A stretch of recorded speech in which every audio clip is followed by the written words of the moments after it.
about the aging. Okay, thank you. So this, Can you use a microphone? oh yeah, of course. I'll do that.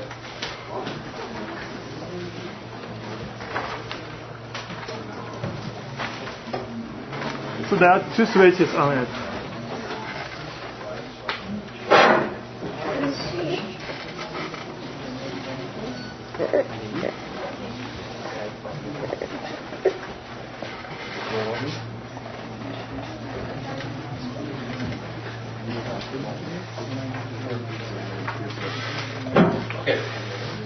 Okay, so this is the first of 3 lectures on aging phenomena. And the first one is more or less an overview about some typical experiments or some classical experiments in order to illustrate aging, and then I will introduce some concepts which I will use in the next 2 lectures. It's more a bird's view from the point of view of the theories than an in-depth discussion of what is an experiment in this field. So and I want to start by saying that aging phenomena, it's only one aspect of relative relaxation.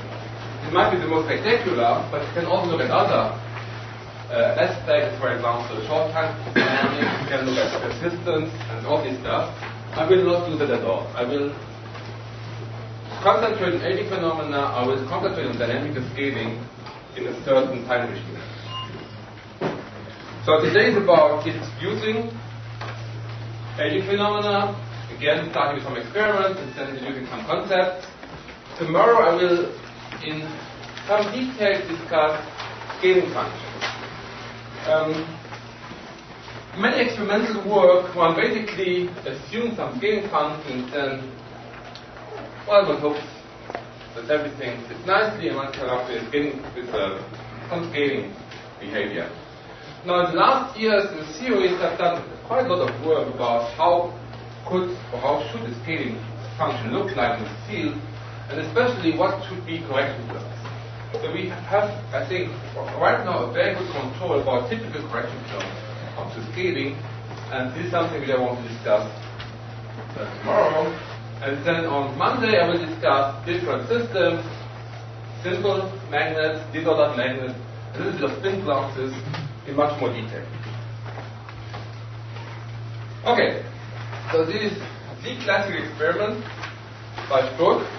I have to say that aging is known in prehistoric times. People are using or use aging in many ways. They use aging in order to prepare materials with specific properties. So this is done in the way that one interrupts aging at a certain instant and then has a material specific property. In magnetic system, aging is known with 100 years, but from my point of view, the systematic studies of aging behavior started with Stroke in 78. Is that prehistoric? What do you mean by historic? It's prehistoric. It's 1978 prehistoric. No, 78 is not prehistoric. I think that is really a good starting point. Because he really highlighted dynamic scaling, which is extremely important. So this is for glass systems, in fact for PVC, polymer glass, and this figure here almost contains everything you ever need to know about aging. So what has he done here? Well, he took his polymer glass, it has a glass transition temperature at 80 degrees Celsius, and he heated it up to 90 degrees for a few minutes. Then cool it down to room temperature, and let it sit in the shell for 0.03 days, 1 day, 10 days, 1,000 days.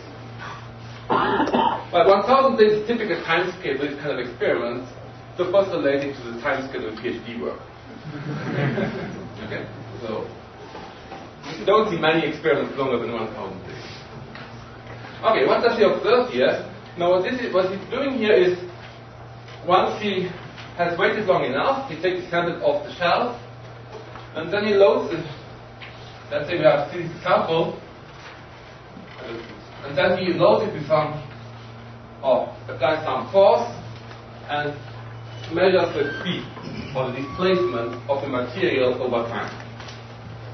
And you see here that depending on how long it was sitting on the shelf, we have different curves. This means that we have time translation dynamics broken. It does matter at what point after the preparation of the sample he makes his measurement. Yeah? Excuse me, so how exactly does he mention the compliance? I didn't quite understand. You say he takes the sample and then he loads it and he measures what? The strain. Pardon? The strain. The strain? Yeah. After a particular time, or yes. Yeah, at a function of time. At a function of time. This is a quick time. The time during which he makes his measurement. Oh, so he makes measurement. Oh, I see. So that's, and then there are two times here. One is the time the sample is sitting on the shelf after preparation, and one is the time over which he loads the sample and measures the keeping space. Oh, I see. Now I get it. Okay, so we also see here, and this is where the word age comes from, that a younger sample reacts stronger than the much older sample. And as Tagana pointed out yesterday, this is really why people call this aging. It's a buzzword to describe this kind of behavior. Okay, so at first look, this is very discouraging. This basically means that every experiment sees a different curve. Everything seems to depend on the history of the entire history of the sample. So for theorists, this is something which we don't want to touch at all. We don't want to have a new theory for every sample. However, something interesting happens if one rescales the time. And this is indicated here by that arrow. So one can rescale everything here, and then one sees that all these data points fall on the common master curve. We have dynamic scaling. Now, this is evidence of a universal behavior, and there the theorists start to be very happy, because that is something which we hope we can manage to understand. These are scaling functions, dynamic scaling. We do have some ways of dealing with this kind of stuff. Another experiment aspect is given by this process here. So what he did here, he took this sample, which was sitting on the shelf for 1,000 days, heated it up for 20 minutes above the glass condition, put it back on the shelf for 1 day, and measured the compliance again. And you see that this data is almost identical to the original data of the sample which we measured immediately after 1 day. So we have here what is called thermoreversibility. We have a kind of rejuvenation. We can't erase the memory of the system. We can reproduce the same sample, the same experiment, out of the equilibrium. Again, the very important aspect, and memory effects are one of the most spectacular signatures of aging. Okay, a second curve, also from Struck. This now is the shear creep. Yeah? So the strain was just applied in a reversible regime of the sample? In the what?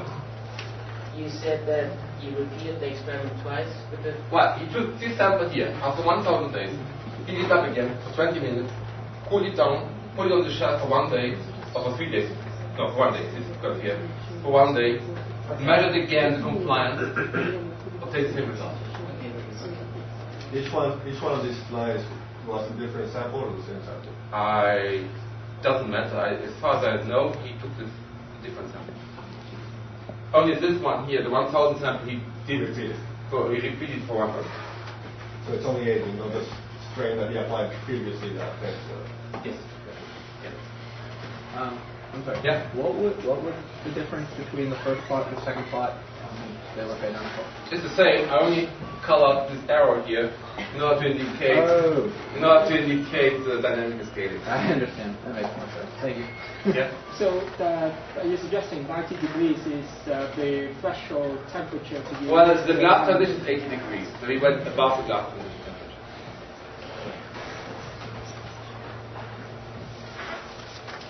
Okay, so this is a different experiment. That's now the shear compliance. So what he's doing here, takes the sample, now apply the force in this way here, that the sample is deformed in this way. What is important here is that he has here many different materials. Most of these are polymer glasses, but he also finds sugar, lead, and all this stuff falls on the common master curve. Okay? Are you going to talk about how to scale? I will tell you how we do scaling today. In fact, I don't know. For this specific plot, I have to look it up because I was sitting there yesterday evening and I was thinking about something is missing here. It doesn't give me the waiting time. So for this plot alone, I'm not sure what he did for this plot alone. Okay, but we will talk about this scaling a lot. So the message here is that we have clearly a universal curve of very, very different materials. So we have a high degree of universality, and the aim of the game is to understand this scaling function. Okay, now in the following I will only give a series of experiments without entering into any details to show you what kind of systems people are looking into. A lot of stuff in the last year stuff has been done on colloids. Leponite is studied in that context very extensively. So here is again a response function. Oh yeah, I have to say that this kind of stuff, what we told you already yesterday, these are response functions. So we have response functions. Again, we have here a dependence on the waiting time. I will define waiting time in more precisely a little bit later. But again, we see that at different times we have different curves. So we have aging, and people also looked at correlators for the same material, and again, we have this kind of time dependence, specific time dependence. More important for me in the following will be experiments of spin glasses. Now, spin glasses have been mentioned quite a few times during these last 2 weeks, but I'm not sure that everyone knows what a spin glass is. The spin glass, well, we see what the theory understands as a spin glass, but for an experimentalist, it is simply magnetic ions which are contained or randomly distributed in a non-magnetic matrix. And what is important here is that we have competition between ferromagnetic and antiferromagnetic couplings, so we have frustration defects. It's a highly non-trivial system which, even after 25 years or so of studies, not many aspects, well, a lot is known, but almost nothing is agreed on. So there are different schools which have different opinions about spin glasses. Out of equilibrium is, I think, the least controversial aspect of spin glasses. So this is now a typical experiment which I will repeat all the simulations or discuss extensively also tomorrow. This is called thermoresonance magnetization. So what we are doing here is we are preparing spin glasses at very high temperature. Well, not we. This is from Eric Vincent's group in Saint-Lin. At very high temperatures, then bring in contact with the heat path at whatever temperature wants to be. I think this is about 10 Kelvin or something, even less. And want to apply the magnetic field at the moment of the temperature quench. The magnetic field is kept on until some specific time. Some people call that TW, waiting time. I will call the following usually S. So S is my waiting time. And then the magnetic field is cut, and one measures how the magnetization relaxation as a function of time. And again, we see as a typical aging behavior for longer time, the decay is slower, and the response of the system to this change is slower.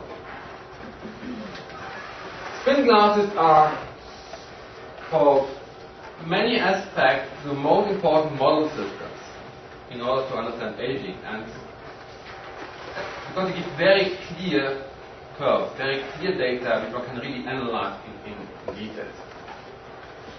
I'm sorry, I missed what you say. What's MFC? On the y-axis? Oh, this is the speed food magnetization. But this is only a normalization factor. For some reason, the people, or the experimentalists in that field always need to have a baseline measurements here, and they divide by this.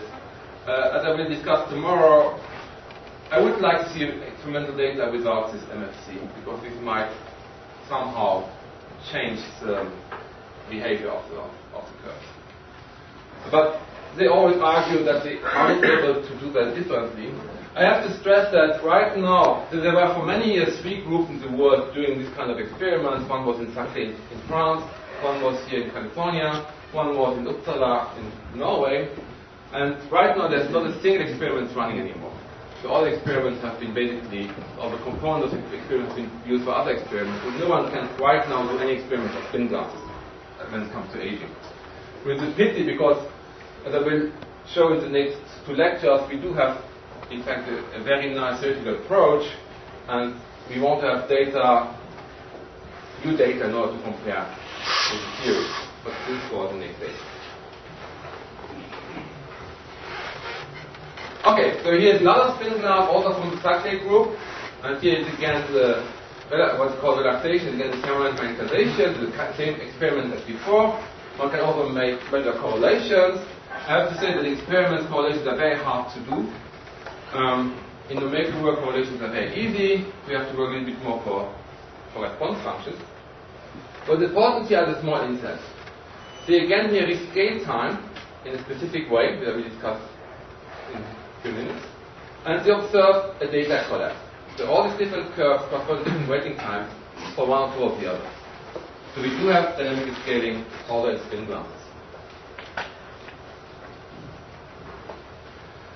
Memory effect. This is a beautiful experiment, again by Eric Lanter and his collaborators, highlighting the memory effect. So again, this is a spin glass.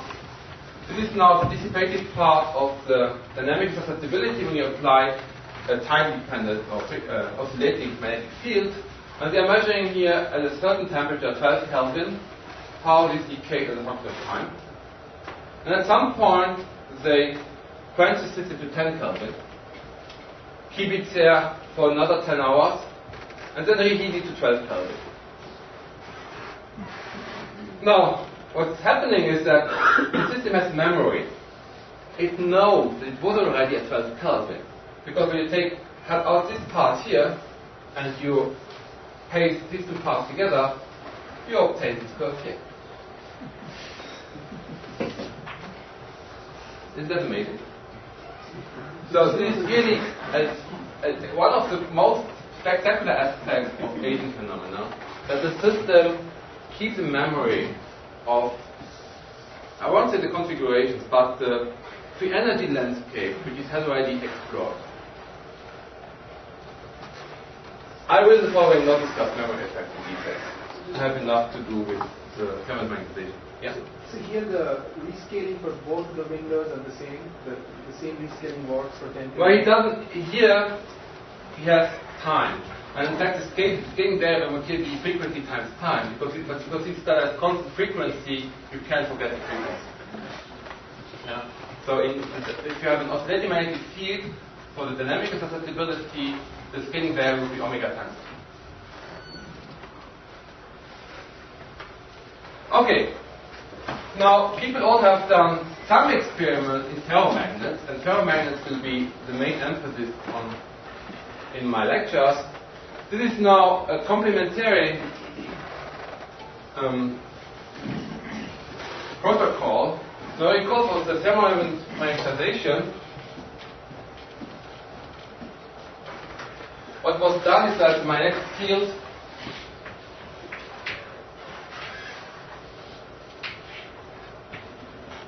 was present at the moment of the quench and then cut after some waiting time.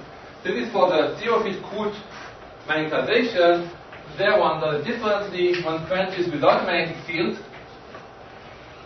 and at the time t equals s, one applies the magnetic field. So this I would call a relaxation measurement. The second one is a response measurement. And again we have here order for this non-disordered or non-frustrated, disordered or non-frustrated ferromagnet. We do observe dynamic curves. Well, at least aging, and if you look into this data in more detail, you will also observe dynamic scaling. So this will be the systems I will discuss in these classes. However, the emphasis recently has shifted a little bit, and people are now looking more into, let's say, soft matter-like systems. And one of the systems which Christina has mentioned last week is the cytoskeleton. The cytoskeleton is a network which we find in all our cells, formed of proteins, and the non-equilibrium network. And the cytoskeleton is responsible for the cell shape and also drives the cell motion.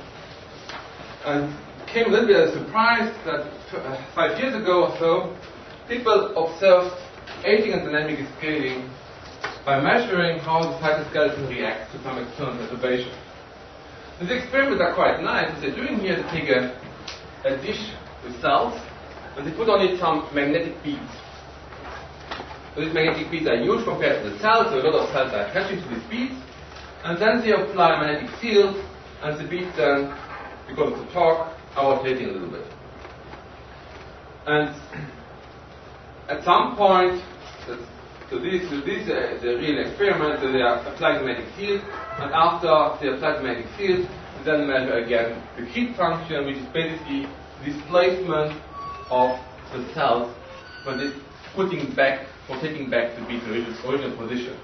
And this for different waiting times, we'll see different curves, and we can manage rescaling again, and we'll observe here data files. So what's the big size and size? Oh, they're huge. They are millimeters. Oh, micrometers. They're micrometers. And sorry, what's the J again in this? Again? The J of the y-axis, what is that? The J is a creep function. These kind of experiments here, because it's exactly the same. They are applying some force, and you're measuring the deformation of the material. This is done with one single cell culture. So what people are doing here, for every experiment, they are rejuvenating the cell by oscillating very rapidly the beat. They basically come back to initial state. So again, you have here memory rejuvenation, quite similar to what we just discussed. Another kind of system which my group is looking into quite a lot right now is about reaction diffusion systems. We heard a lot about reaction diffusion from Danny, from Ben, etc. This is a critical contact process. It belongs to the direct calculation universality class, and I suppose Ben will discuss it in more detail tomorrow. So right now, this is only a specific reaction scheme. And one can measure there's a correlation function, for example. This is done here, this is the raw data, and this is the rescaled data. This is in 1 dimension, the insights are in 2 dimensions. And you see here that we always manage to have dynamic scaling behavior. So we also observe aging here. But there's a specific difference here to magnetic systems, because this is a non-equilibrium system, a non-equilibrium steady state. The magnetic system always relaxes to its equilibrium steady state. This kind of system relaxes to a non-equilibrium steady state. Where is the weighting in this picture? Where's the weighting? The weighting is the different curves correspond to different waiting times. So this here plotted t minus s as the waiting time. Okay. And here is put as t divided by s, and s is the waiting time. So I want to show this in order to emphasize that in the last years more and more groups are trying to understand the differences between relaxation towards an equilibrium steady state and a non-equilibrium steady state. And there's a lot of open questions here, which we try to understand. So after this experiment, summarize what I understand by aging. Aging has to have 3 characteristics. And all of these 3 characteristics we saw in the experiments. It has to have slow dynamics, which means its relaxation should be non-exponential. It must be a power law. Time passage events must be broken. So if you are in a steady state, you are perturbing the system, usually you do not see any aging. You have to be out of the steady state. And this is something which I, as a serious ad, I want to have dynamic scaling. Some people are happy to, when you have these 2 properties, to call this aging. If you only have thermodynamic and break of temperature values, I do not see any way how you can come up with a comprehensive theoretical framework. One needs to have dynamic scaling in order to have any chance to have a theory which enables you to describe these many different systems.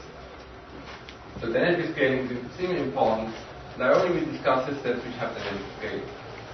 Now, what is the main aim of this kind of study? Well, we want to know why are materials aging. Obviously, this is also of interest for technology.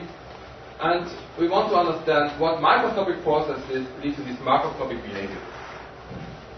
I won't be able to answer this question today, this is ongoing research, but I will give you some hints of what we know up to now.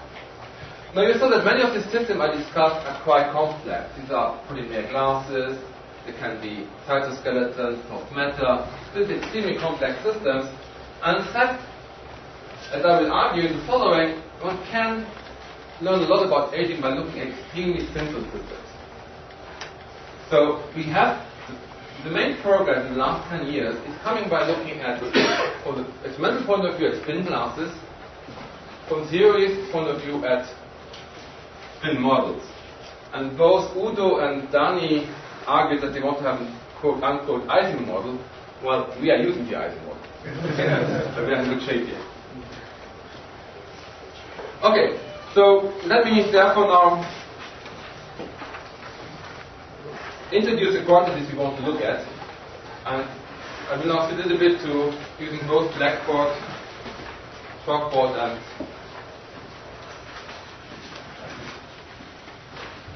and the slides. Many of the stuff I want to discuss in the following has already been hinted at or discussed in many of the other lectures, so for some aspects, the repetition. Okay, so what are the quantities we want to look into? Obviously, from what I just explained, or from the many experiments, you see that two time quantities are relevant. We need to have two different times. Time sensitivity value is broken. And the quantities one wants to look into are response functions, correlation functions, and both Udo and Nicholas already wrote down these equations, but let me do this here to remind you. So, I will in the following mainly discuss magnetization. So this would be other parameter field or the magnetization measured at some specific position at some specific time. So I will use the language of magnetization, of magnetism. And then the two-time quantities I will discuss the following are correlation functions,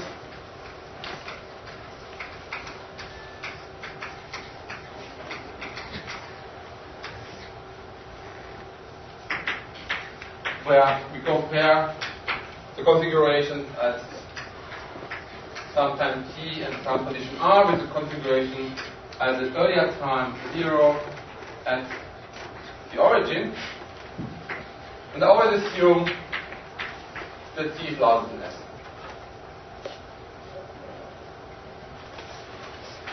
We already saw the definition yesterday.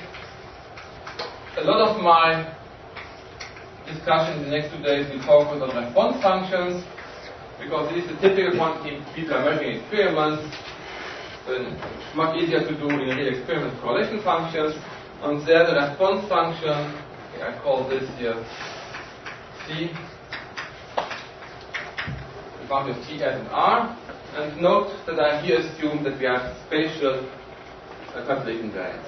So I will not discuss in these lectures, for example, systems with surfaces and stuff like this. It has been done, but I will focus on bulk systems.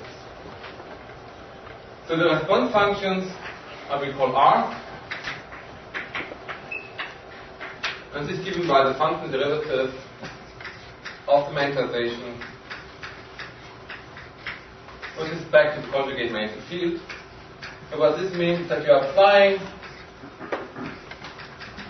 a magnetic field at time s, and you are measuring the response of the system to that perturbation at later time t. Of course, this is only one observable, and people have looked at other observables, for example, energies and stuff like that, but I will mainly discuss here only for pedagogical reasons, focus on the magnetization. So we have seen that out of equilibrium, these two quantities are not simply a function of t minus s. Time transition variance is broken. They have a more complicated dependence on both times, and this is something which we want to discuss in the following. Very important, because usually in experiments the spatial it's very hard to measure the spatial dependence. Usually in experiments, people are therefore looking at the auto-response function, autocorrelation functions. The auto-response function, that means that the perturbation is at the same position where of how the system reacts to this perturbation. So for the auto-response function,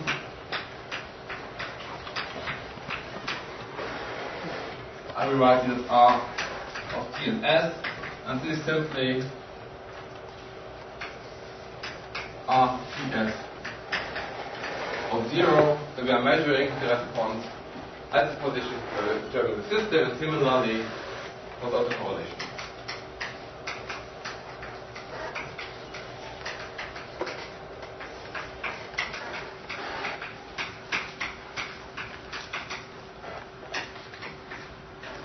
Okay, so here's the quantity we discussed, and I will use S as waiting time. The experimentalists usually prefer that TW. Maybe I'm lazy. We want to put the W everywhere, so I use S. That's my waiting time, and the T is my observation time.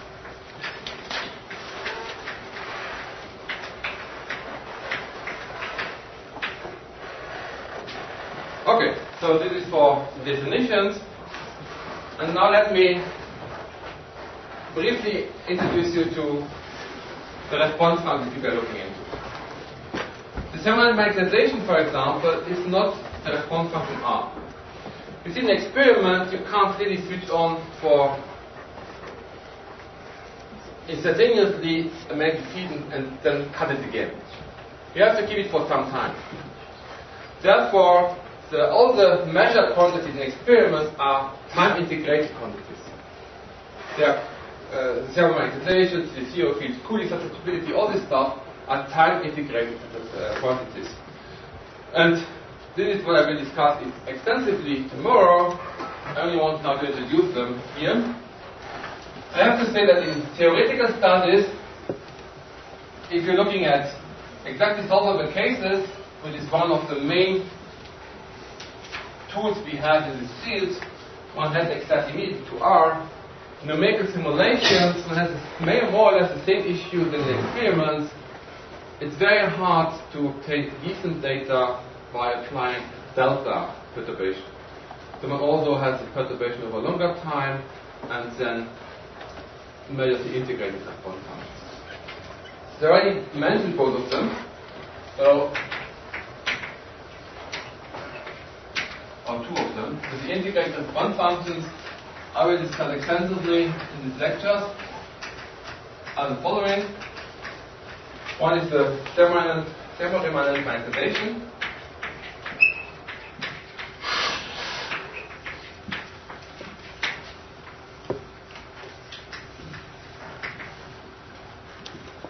And response. And here we have already discussed that the field is cut after t equal to s, and one then measures the response, and this manifestation I will call MTRM, and of course it's related to my instantaneous response over there, and it's given by the integral of RTU, where u goes from 0 to s. And because we want to have a manifestation here, we have to multiply by the magnitude. So we are basically summing up all the responses due here to the magnitude. I have to stress, and I forgot to mention that all this is we assume here really to be the linear response machine. Okay? There is no available theory when you are out of the linear response regime. In many experiments, it's not so clear whether you are in linear response regime. In many numerical studies, it's not clear whether you are still in linear response regime. But we don't have any theory, any good theory. Well, in fact, I would argue we don't have any theory if you are out of linear response regime. Yeah. A question over there. So at time equal to 0, the system is prepared somehow. Yes. And then My clock always starts at equal 0. Yeah. But here you start the magnetic field, you have the magnetic field from the very beginning. Yes. And you could also imagine a situation where you prepare the system at time equal to 0, you wait for a while, you apply the field for a while, and then you measure the relaxation. Absolutely. That would be my third scenario. So this is the first one. This is what people have done in the glass community a lot. Thermal-magnetization. The second one would be the CO field cooled magnetization.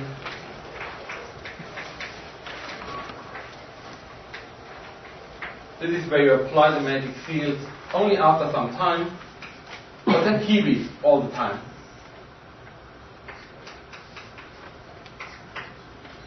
Okay? So this is, and again we can define the magnetization or susceptibility in the same way, and here I use TFC of T and S, and this is given by H times, and now we're integrating from S to T of RTU.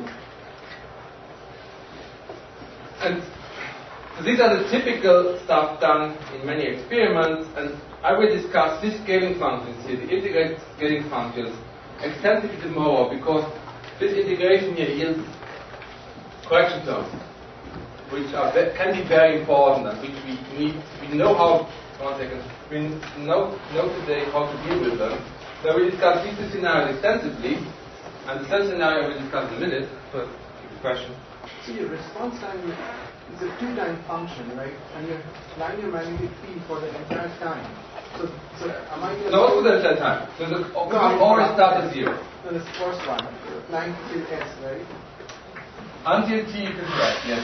So which means that to get that MTRM, you have to repeat the experiment like for all possible times when I apply the field from. Wow, that's a lot of work. Yes, and I think Bergana knows this kind of stuff. It's very, very time consuming. So the experiment, all those spin classes are. And numerically, you have to do the same. All the computers are quite busy with this kind of stuff. Okay, so the third scenario, which is what I would call intermediate scenario, is exactly what Udo just mentioned, and it's basically what Bergana proposed yesterday. That you prepare your sample without a magnetic field, and then at some time, let's call that T1, you apply the magnetic field, you keep it at some time, let's call that T2, and then you measure the decay of magnetization. In fact, this is a very good protocol. It doesn't suffer from most of the correction terms which come from this integration, as I will argue. The one problem is here that you're going up to 0, and that will become tomorrow. One problem here is that you're integrating until T. All these here very involved correction terms which one has to keep track of. The really expensive might not be easy to identify, and at least these two problems are not included when you're doing this kind of scenario here. So this is something which I really like, and also use quite a lot of numeric simulations. But then it depends on 3 times. Yeah. Therefore, what I'm doing, in principle, yes, but we usually go here until S half, and here until S. But yeah, in principle, it's 3 times. Yeah. It's 3 times now. So is there any reason you would like to integrate? Why not look at RTU itself? Well, the reason is simple that in experiments you can't look at RTS itself. You can't do it. It's not possible to have magnetic field switch on and off immediately at delta time. You can't do it. You always have magnetic field, or whatever field you have, whatever perturbation you have. The gun has not magnetic field, but other perturbation. You have voltage. You have it over a certain time. So this is always an integrated response again. Now, the series is in a slightly better situation. We can do numerical simulations. In numerical simulations, there are a couple of algorithms which give you immediately R for a given model, but these are very extremely noisy data. You can imagine it's very hard to get decent data this way. So people usually also in numerical simulations study integrated responses, And so of course we can solve some model exactly, which is very helpful, and there we have access to R.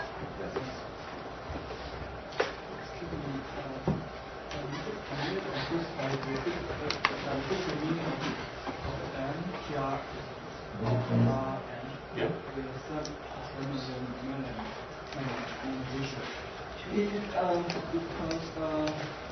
It equals the integral of the R, the time right? But the coordination function actually is the unit. The unit of the coordination response function is the normalization over H. So if the response function times H, it is already the normalization. So but if you scale into over the time, so what is the unit of this normalization? The factor m. Since the unit of the factor is 1, it is the normalization times time. So the R has a 1 over time. Wow. The R has a 1 over time. R is 1 over time. Yeah.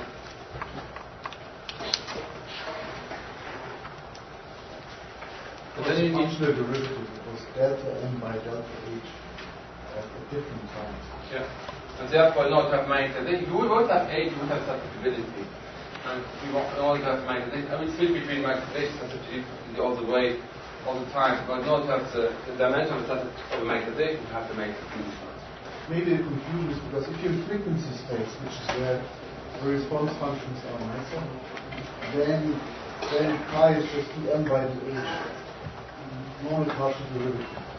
In time space, that translates to convolution, which is written down.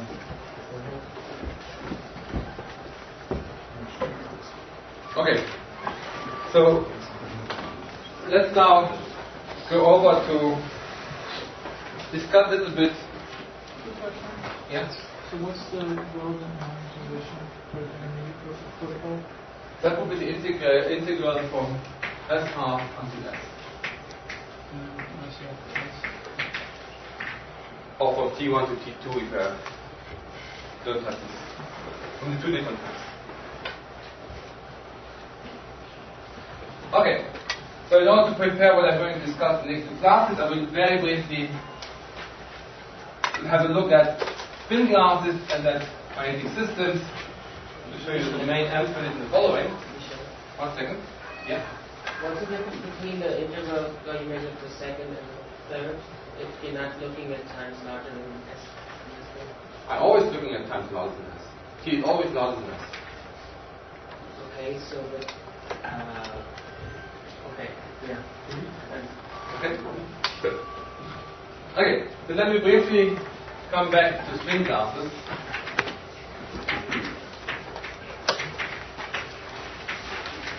And show you how experimentalists are analyzing data.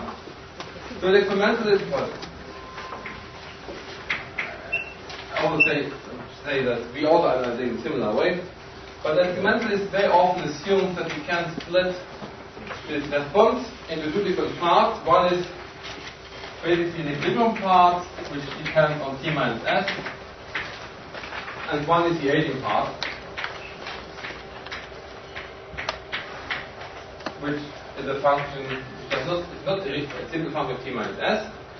And what they're doing, they're assuming some functional form for these two parts. So what they say common is spin glasses, and I have no idea where this comes from. Is that they assume this goes like some typical time divided by T minus S to some exponent. So this is somehow to get rid of what they assume to be a stationary contribution. And then the aging part, and this is always assumed to be much smaller than the aging contribution. And in fact, many analysis people forget about this part, they don't see it. What's more important for the following is that what is assumed for the aging behavior. And basically, over many years, there were two different scenarios, two different scaling functions were assumed. One is what is called full aging, where this response function is only a function of t divided by s.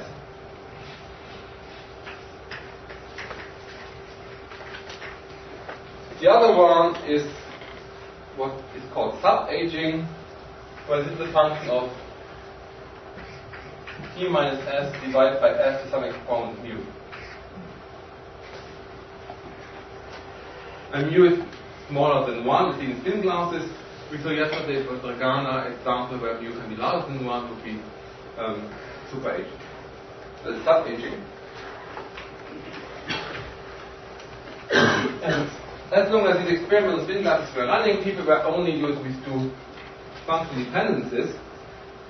Now, from the theoretical study I will discuss in the next 2 days, there's a clear indication that this is usually not what one expects, but one expects that this is as a prefactor of this form here, as the waiting time is some exponent. 1 second. This is sometimes called multiplicative aging. Yeah? There is this conventional way of splitting into alpha relaxation and beta relaxation. That's the origin, yes. And for glasses, for sure, you have to do it. For spin glasses and magnetic systems and stuff like that, I would argue that there's no reason to do it because this term does never pop up, at least not for response function. For correlation function, different story. For response function, different. But that's the origin of this split. Okay, so let's see what to make the real experimental data. So that's shown here. So these are original data we got from the exam.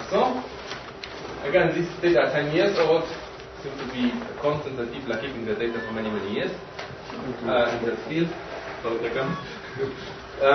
and you see here clearly very nice aging behavior. And then they're using here this sub-aging scaling, and they observe a good data collapse.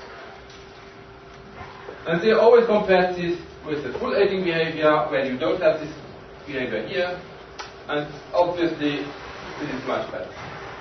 However, when you assume and this behavior we obtain in any exactly solvable model, and also to make simulations of our spin models, we assume we can have this prefactor here. Then we obtain a data collapse which is as good as the other one. Maybe have a very long time, there might be some differences, but otherwise I would not bet on any one of these. They are quite good. Really good. Yeah? So in these data collapsing graphs, is there a good measure of how good the collapse is? Something like an R value or something like that? People are using R values, sure. Yeah. And they are similar comparable. Okay, so again, my claim would be at this stage, and we'll see that this is based on the studies we did for the last 10 years or so, that scaling functions, or the scaling behavior, can be different to what people have assumed over many, many years. When looking at early experimental data, theories are proposing slightly different scaling forms, which are very reasonable when you're looking at the experimental data. Excuse me, Michel, didn't you show that this new scaling was just an experimental artifact because the cooling time is finite? That comes now. Okay. Give me 1 minute. One group showed it, the other group shows you the opposite. Okay.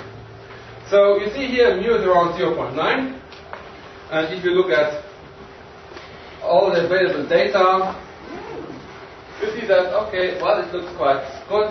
Mu seems to be 0.9, so we have some kind of sub-aging, but there are some question marks here. For example, these two spin glasses here, they have measured different methods, and one method yields 0.8, and the other method yields 1. And although this stuff here is always slightly below 1, not really, I would never say that this is not 1, or this is not 1, okay? So, the question is this really, the sub-aging, is it really there or not? And there have been discussions in the literature 2 years ago where the Sackley group, which has always claimed that we are sub-aging, and the US group has both looked at their old data, because no one is doing any experiment anymore, and they are reanalyzing their old data, and the group from Auerbach from California came with the conclusion that all this is an artifact. So let me give or show you what can go wrong. So why could this be different from one? What would be possible origins? One possibility would be that we have finite side effects.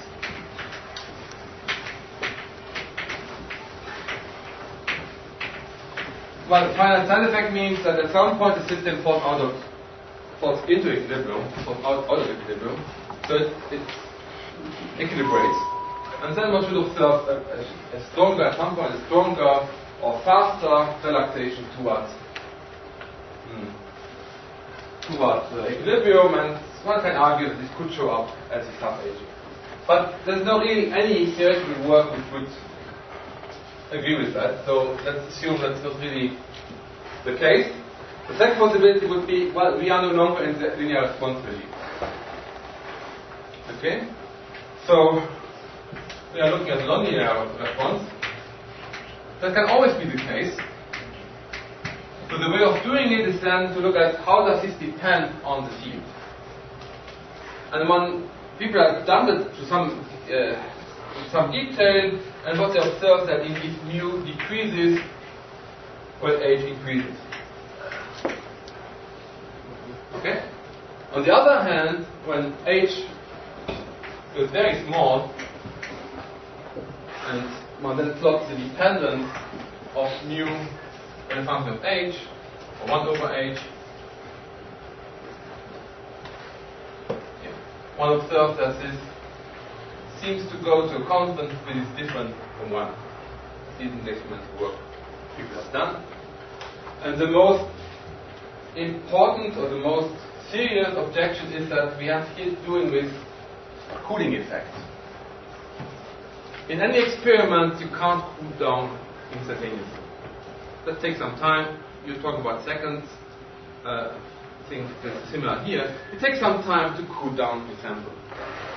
And of course, when you're cooling down and it's not instantaneous, there are correlations which are built up. So it could be an effect of slow cool-off, too slow cooling.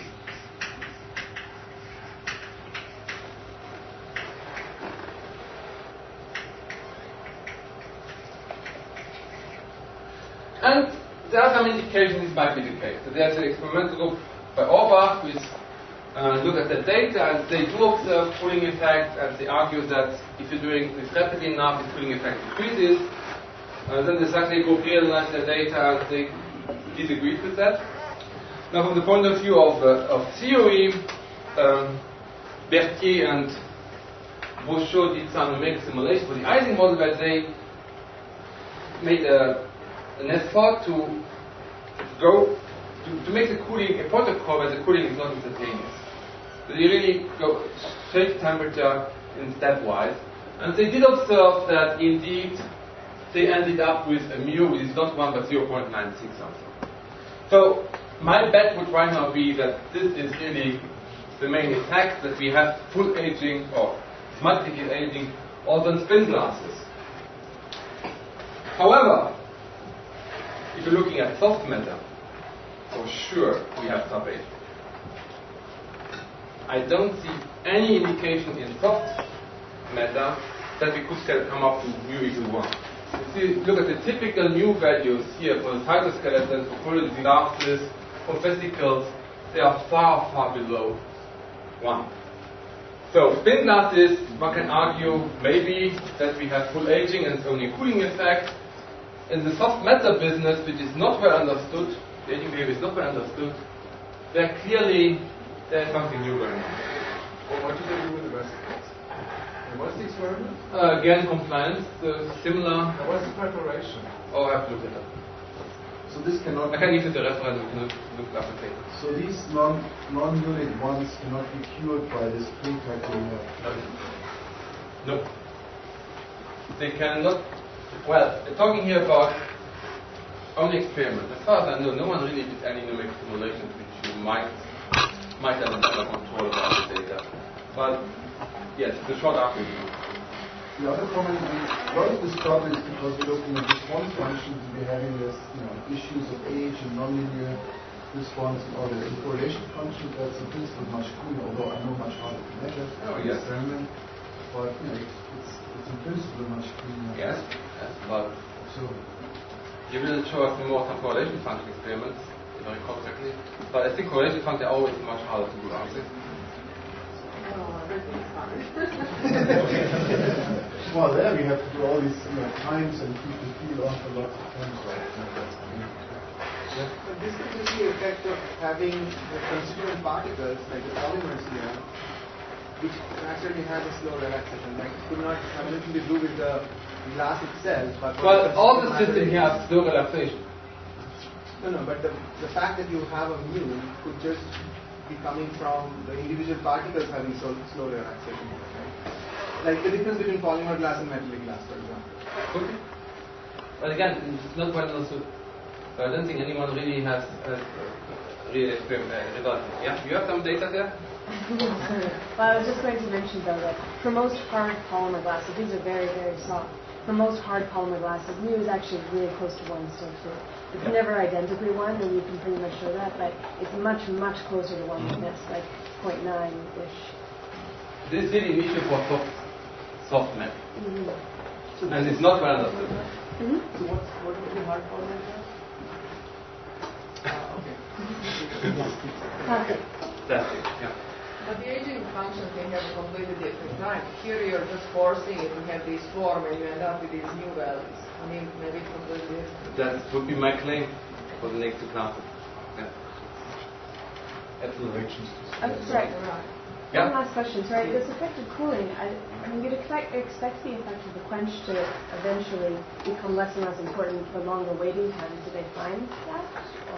I would expect that the effect of your quench would become less and less important the longer and longer waiting times. I was wondering if they find that eventually the scaling goes towards. Let's hope that NSF at some point funds it in your experiments.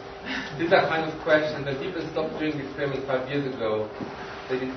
This discussion started 2 years ago, and the experiments were stopped 5 years ago, basically. So there's not a single experiment, a new experiment, where people really looked at what the kind of question we're asking today and looked at into doing experiments to answer this question. So we are discussing here all data. We were not done specifically to answer this question. I don't know. Yes, it's something which, at least as far as I know, not the name, but the guy in Pennsylvania wants to rebuild his experiment.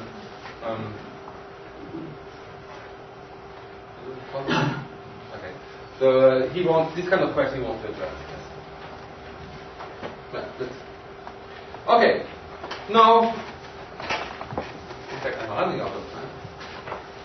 But I can always make it up. I will, in the following, discuss a much simpler system. I will discuss magnets. Especially when you come into the glass community, you might think, what is he talking about? This of glass. Why should there be any aging?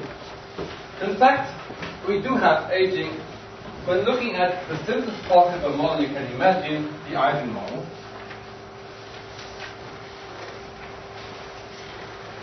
Someone has aging in simple magnets.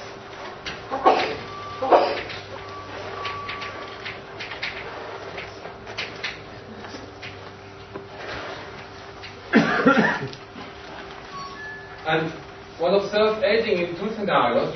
One has his sample prepared at a high temperature, quench it down, and one quench it down below the critical point or at the critical point. And in both situations, one has flow dynamics. The quench below TC yields straight ordering kinetics.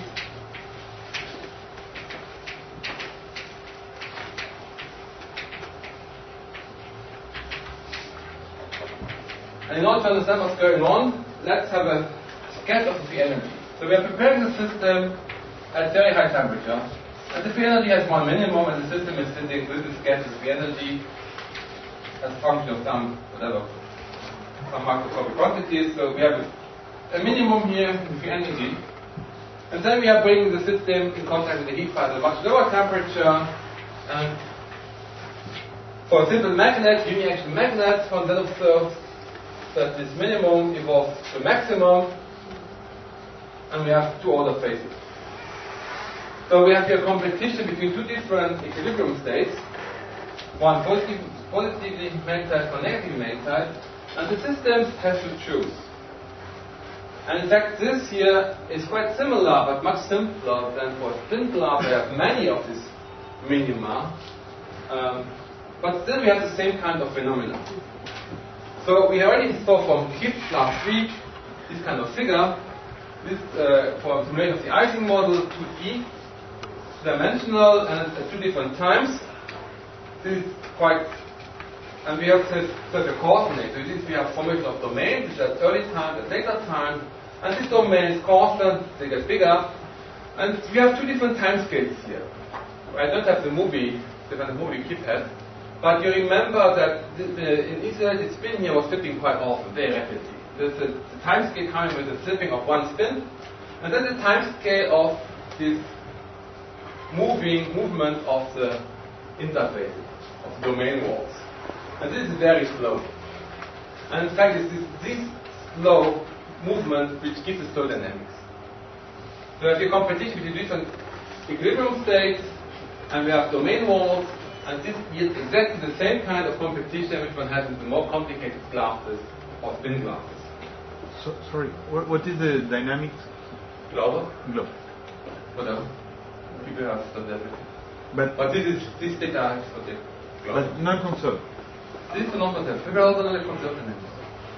Okay. And they have phase separation. Even for non-conserved, you see this. Yeah. And in fact, for an infinite system, this will never relax towards anything. We will always be out of equilibrium. But that statement depends highly on how you meant, right?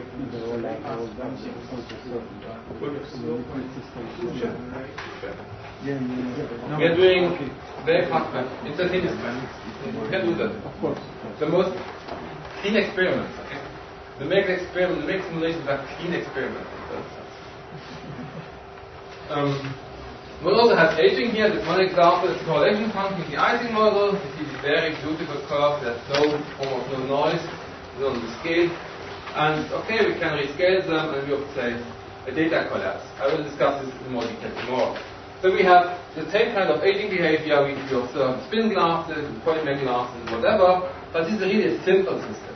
We can study it in all its beauty. We can go to one dimension. In one dimension, the Ising system has a phase transition t equals 0. We can look at t equals 0 behavior of the Ising model in one dimension. We can solve everything exactly. We can compute the response functions, the correlation function exactly, and study what kind of scaling forms do we have here. And other models that people have looked into are spherical models and stuff like that. There are a lot of different exactly solvable models which we know from magnetism which we can use here. So let me finish by discussing the case when we are quenching to the critical point. So the physics is in fact completely different. We don't have the formation of well-formed domains, but we have here some correlations building up. So this is critical dynamics. I suppose that Nicholas will cover critical dynamics to some extent in his lectures. I will sometimes come back to critical dynamics. So this looks quite different, but from the point of view of aging, it's exactly the same kind of behavior. We have again aging behavior, we have similar scaling behavior that we discuss tomorrow. So we have quite the same. And let me finish by one equation which is very important. In all these cases, which I will discuss in the next two lectures, especially in the magnetic systems, we have one time-dependent length scale. There's the obvious length scale here, where is the typical length of the domain. And this time-dependent length scale increases as the power law of time, where d is a so-called dynamic exponent. I will, in the next 2 days, exclusively discuss systems where we have this growth law. Why? Because we do have a series of that. Now, what has this growth law? Well, magnetic systems, gas diffusion systems, surface force models, spin glasses only at the critical point. So if you want to look at spin glasses in more detail below the critical point, you have usually, you do not expect of a power law growth, but much more slower logarithm growth. So spin glasses below the critical point is nothing I can say anything about from the point of view of our theory. Structural glasses, I think Mia knows much better what kind of growth law we have in structural glasses. Depends on the glasses, I suppose. We have no order parameters, so Yeah. we don't know. You do not really see something growing there. So, again, structural glasses I will not cover in this case. Okay, and with that I finish here and then take some questions.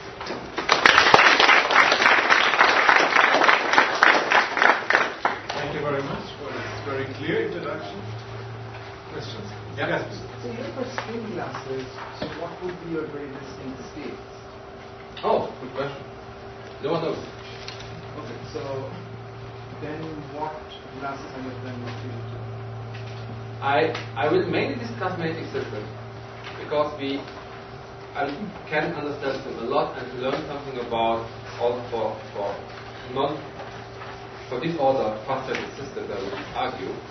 Now, if you are at the critical point of a spin glass, you have the usual critical dynamics. You have a dynamic correlation length. As for the magnetic system, it looks quite similar, in fact. So, if you're looking at a critical spin glass, you can have an order parameter. That was Anderson order parameter. So you can do similar things. True, but then it will be very confusing because you have lots of states that you're forcing now, not one, right? So it's not obvious to me that there is a one-to-one relationship between ideal model and I will make the case that one can learn something also for glasses system by looking at simple magnetic systems. We can come up with scaling functions, and we learn simply how to understand aging by looking at simple systems. So that's exactly my case. Over 30 years or so, the glass community, even from arguing was arguing that aging is a characteristic of glass systems. That is not the case. You have aging in many, many systems, and most of them are much simpler than glasses. Can be much better understood than glasses.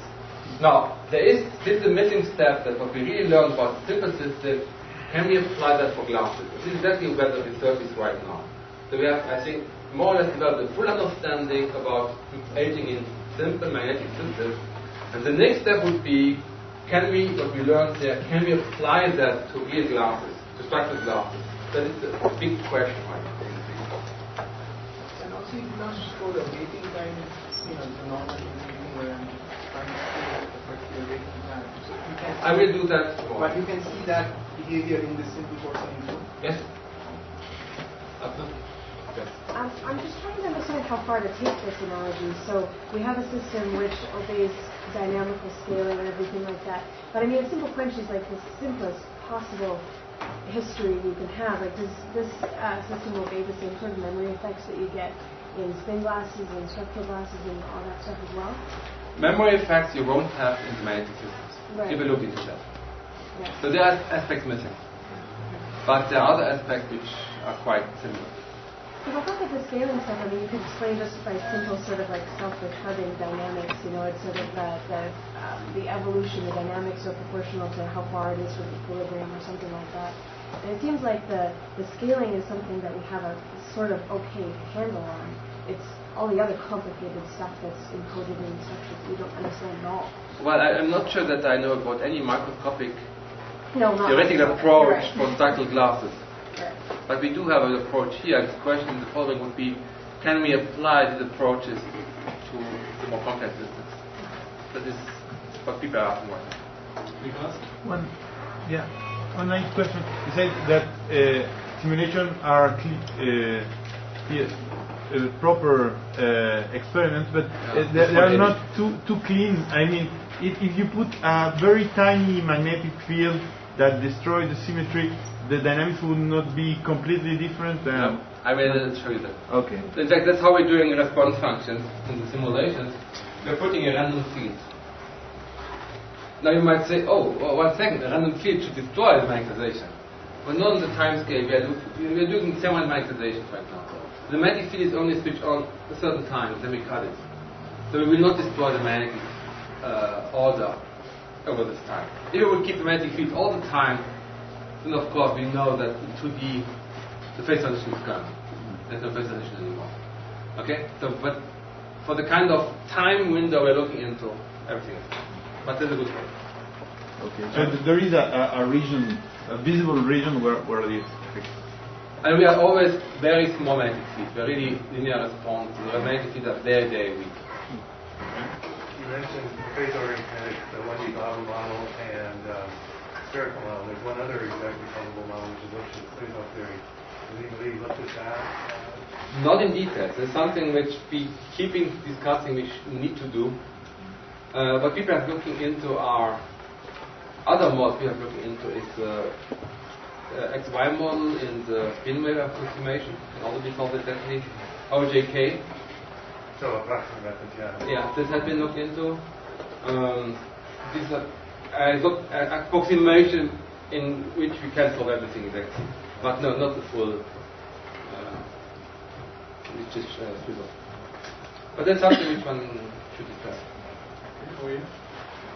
What decides the time you need to wait to see this aging? I think the scales dictate as aging. Does it depend upon, for example, what drives these phase transitions? For example, here you have thermal-driven phase transition, but you could have a phase transition driven by quantum fluctuations, for example. Well, it depends from system to system. Some rule is basically that your times must be large compared to any microscopic time scale. The microscopic time scale for here would be the flipping of a single spin. The typical time is spin needs to flip. So we are at time much larger than that. But it really depends on the system. Can you say something like, if you increase your waiting time, you get closer and closer to full aging regime, or it does not exist? Well, this is what Mia was mentioning. For glasses systems, as far as I know, spin glasses would be the system you would want to look into experimentally. But there's not a single running experiment right now in the world. So, yeah, that's a good question. I don't know the answer. Again, for the system I will discuss here, we always have full aging. Let me ask you a question, Michel. You have the cytoskeleton on your list, but it seems to me that the cytoskeleton is completely different from all other systems here, that eventually with all these systems you would reach equilibrium. However, the cytoskeleton is a genuine non-equilibrium. Absolutely. Therefore I put it together with reaction diffusion systems. Because both have a non-equilibrium steady state. And this is exactly where some groups, and my group included, we want to go, or we started to do. We really want to understand the differences between relaxation or aging in a system which goes towards the equilibrium steady state and a system which goes towards the non-equilibrium steady state. Are there differences? Are there common things? We know there are some common things, because the scaling behavior of a reaction diffusion system does not look different in the scaling behavior of an magnetic system. But there are commonalities, there are differences, and this is exactly what we right now try to understand. So, in your little thought of the cytoskeleton and all these things, the exponent, which characterizes subaging, is significantly different from one. Is that a characteristic of non-equilibrium steady states, or no? No. For example, in reaction diffusion systems, we have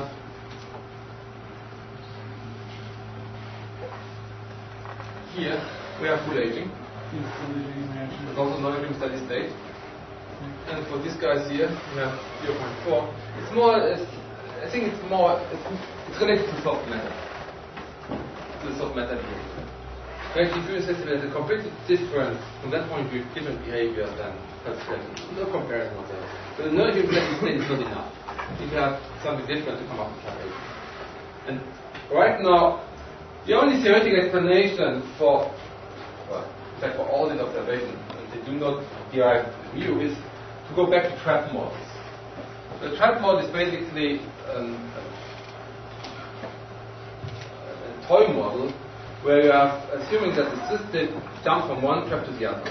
The configuration space has some trap, the system is trapped there for some time, and then instantaneously jumps to some other trap. So there's no phenomenological description. And I find it very unsatisfactory because we do not have any idea what's really going on. So right now I would claim that there's no good explanation of what's going on in soft matter system, especially in cytoskeleton. Okay, I think we should continue. One last question, and then we continue in the topic. Again, regarding the cytoskeleton. So there are these experiments in passive microreality that people see diffusive and even super diffusive behavior of beads inside cytoskeleton. The linking is again to the soft relaxation, slow relaxation also there. So what you suggested is the response function. Yeah. So in fact, it's, these guys here, this the group of Handwerk from Boston and Fabri from Erlangen, they also looked at this, what you mentioned, the foreign motion of the beads, or subdifusivity, whatever. It's not because of detail. Yeah, and they all looked at response functions, and this measurement for response functions. But there's no quench in this micro. Oh, the quench is here. You are rejuvenating by oscillation. You are rejuvenating the whole system. There's no temperature quench, no. But you can do this microreality. What's typically done. There's no Schmidt screw. Exactly. That's without a quench. Yeah. I mean, that's a simpler situation than this one. Yeah. So here the quench is really an artificial rejuvenation effect. Okay, so thank you again. Happy Friday.